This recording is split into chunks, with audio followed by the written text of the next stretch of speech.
नमस्कार विद्यार्थियों। आज का हमारा टॉपिक है आर्थिक भूगोल के अध्ययन की विधियाँ। आर्थिक भूगोल के अध्ययन की मुख्य रूप से दो विधियाँ होती हैं। पहला है विवरणात्मक या संस्थागत पद्धति या विधि और दूसरा है सैद्धांतिक या अध्ययन पद्धति। विवरणात्मक या संस्थागत पद्धति में जितनी भी आर्थिक क्रियाएं होती हैं उनकी अवस्थिति का प्रारूप व्यक्तियों के द्वारा लिए गए निर्णयों की श्रृंखला का परिणाम है, ये बताया जाता है। जबकि सैद्धांतिक अध्ययन पद्धति में आर्थिक भूगोल की जो विषय वस्तु है उसका वैज्ञानिक विधि से अध्ययन किया जाता है, यानी पहले उसमें पर्यवेक्षण किया जाता है, फिर उसका वर्गीकरण किया जाता है, फिर उस विषय वस्तु को स्पष्टीकरण करके एक सिद्धांत का निर्माण किया जाता है और उसी सिद्धांत के आधार पर आर्थिक भूगोल की जो पद्धति है यानी अध्ययन है उसको किया जाता है। तो सबसे पहले है हमारी विवरणात्मक या संस्थागत अध्ययन पद्धति। इस प्रकार की अध्ययन पद्धति में संपूर्ण वातावरण एवं उससे प्रभावित क्रियाकलापों का अध्ययन किया जाता है। इसे आगमनात्मक पद्धति भी कहते हैं। संस्थागत पद्धति में मूलभूत तर्क ये है कि जितनी भी आर्थिक क्रिया है उन आर्थिक क्रियाओं की अवस्थिति का प्रारूप यानी आर्थिक क्रियाओं की अवस्थिति का प्रारूप व्यक्तियों के द्वारा लिए गए निर्णय की श्रृंखला का परिणाम है। यानी जितनी भी आर्थिक क्रिया है उनकी अवस्थिति के लिए जो भी निर्णय लिया जाता है वह एक व्यक्ति विशेष के द्वारा न लिया जाकर किसी संस्था, समाज आदि का एक मिला जुला परिणाम होता है और उसी निर्णय के आधार पर आर्थिक क्रिया की जाती है। अब ये व्यक्ति स्वतंत्र न होकर के सांस्कृतिक संस्था या किसी समाज, राजनीतिक इकाई या आर्थिक स्थिति द्वारा प्रभावित होते हैं। अतः व्यक्ति द्वारा लिए गए निर्णय प्रमुख रूप से 3 प्रकार के होते हैं। पहला है व्यक्तिगत निर्णय, जिसमें व्यक्ति निर्णय लेता है। दूसरा है संचालकों द्वारा लिया गया निर्णय, यानी आर्थिक क्रिया से संबंधित जितने भी संचालक हैं उनके द्वारा लिया गया निर्णय। तीसरा है सरकार द्वारा लिया गया निर्णय, अर्थात आर्थिक क्रिया में सरकार की क्या नीतियाँ रहती है, सरकार किस तरह से भूमि उपलब्ध करवाती है, सरकार किस तरह की पॉलिसियाँ बनाती, उन सब का इसमें समावेश किया जाता है। इस पद्धति की महत्वपूर्ण विशेषता ये है कि इसमें ऐतिहासिक पृष्ठभूमि का पूर्णतः ध्यान रखा जाता है। यानी किसी भी आर्थिक क्रियाकलाप की वर्तमान और सांस्कृतिक और प्राकृतिक दशाओं का वर्णन इसमें किया जाता है। अब ये वर्णन तभी आवश्यक है तब जब उस क्रियाकलाप के भूतकाल की प्राकृतिक और सांस्कृतिक दशाओं का वर्णन भी उसमें सम्मिलित किया जाए। यानी कोई भी आर्थिक क्रिया है वह प्राचीन काल में किस तरह से की जाती थी और वर्तमान में किस तरह से की जाती है, इन दोनों का अध्ययन इस पद्धति में किया जाता है। अतः ये सब करने के बाद हम समझ सकते हैं कि किसी भी आर्थिक क्रिया की वर्तमान अवस्थिति क्या है, उसकी दक्षता क्या है और उसकी भूमिका को हम आसानी से समझ सकते हैं।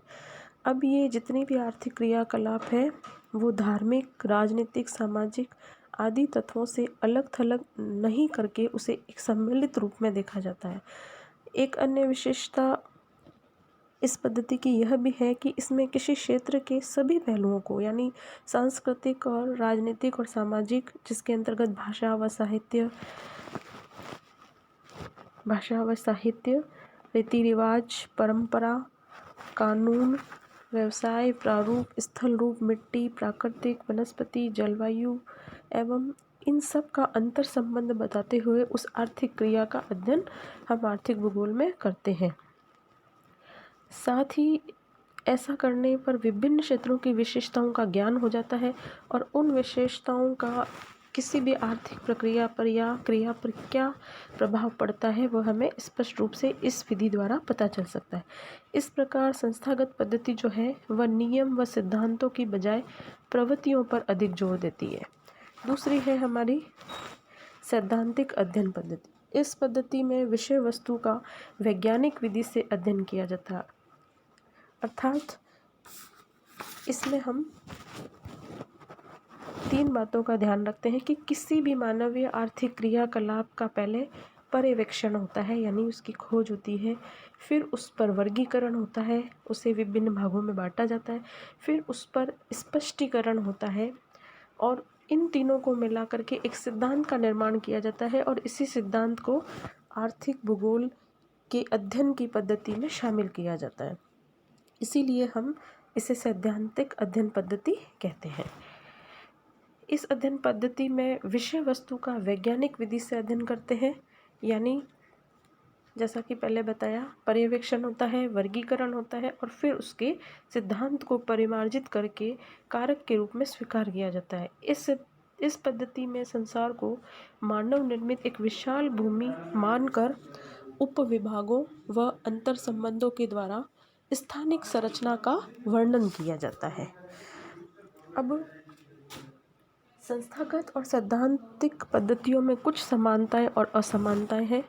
जैसे समानता के रूप में हम देख सकते हैं कि इसमें निम्नलिखित तथ्यों का अध्ययन दोनों पद्धतियों द्वारा किया जाता है। इसमें दोनों ही पद्धतियों में आर्थिक क्रियाओं की वास्तविक स्थिति का पता चलता है। दूसरा है, दोनों ही पद्धतियों में आर्थिक क्रियाओं में परस्पर अंतर संबंध को दर्शाया जाता है। दोनों ही पद्धतियों में आर्थिक क्रिया का प्राकृतिक व मानवीय वातावरण पर आर्थिक क्रियाओं का प्रभाव बताया जाता है। यानी ये तीनों समानताएं होती है। अब है असमानता। दोनों विधियों में मुख्य रूप से कुछ असमानताएं पाई जाती है, और वो मुख्य असमानता मानव व्यवहार की है। संस्थागत पद्धति के अनुयायी यह मानते हैं कि किसी भी आर्थिक क्रिया की अवस्थिति से संबंधित मानवीय निर्णय अपने वातावरण से प्रभावित होते हैं, यानी आसपास जलवायु, भाषा, राजनीतिक, सामाजिक सभी पहलुओं से वह आर्थिक क्रिया प्रभावित होती है। अतः इन पद्धतियों को इसमें शामिल किए बिना स्थानिक संरचना का अध्ययन पूर्ण नहीं किया जा सकता। जबकि सैद्धांतिक पद्धति के अनुयायी ये मानते हैं कि मानव निर्णयों पर अनेक कारकों का प्रभाव तो पड़ता है, परंतु उनका ये कहना है कि किसी भी आर्थिक क्रियाकलाप का अध्ययन, उसकी आर्थिक संरचना का अध्ययन विशेष सिद्धांतों के आधार पर ही किया जाता है। यानी जो संस्थागत अध्ययन पद्धति है वह मानती है कि प्राकृतिक, सामाजिक, राजनीतिक सभी पहलुओं का आर्थिक क्रियाओं पर प्रभाव पड़ता है, जबकि दूसरी सैद्धांतिक अध्ययन पद्धति कहते हैं कि प्रभाव तो हम भी मानते हैं, लेकिन वो वैज्ञानिक विधि से कुछ तैयार किए गए सिद्धांतों के आधार पर हम उसका अध्ययन करते हैं, इसीलिए इसे सैद्धांतिक अध्ययन पद्धति कहते हैं। इसके अलावा यह भी बताया गया है कि सैद्धांतिक पद्धति जो है वह भूतल पर उपस्थित आर्थिक क्रियाओं की अवस्थिति का विवरण प्रस्तुत करने के स्थान पर उसकी संबंधी जो प्रक्रियाएं होती है उन पर जोर देता है। जबकि संस्थागत पद्धति के अनुयायी मानव व्यवहार को नियंत्रित और नपातुला मानते, यानी वो मानव को विभिन्न सिद्धांतों से बंधा हुआ मानकर फिर किसी भी आर्थिक क्रियाकलाप के बारे में अध्ययन की बात करता है।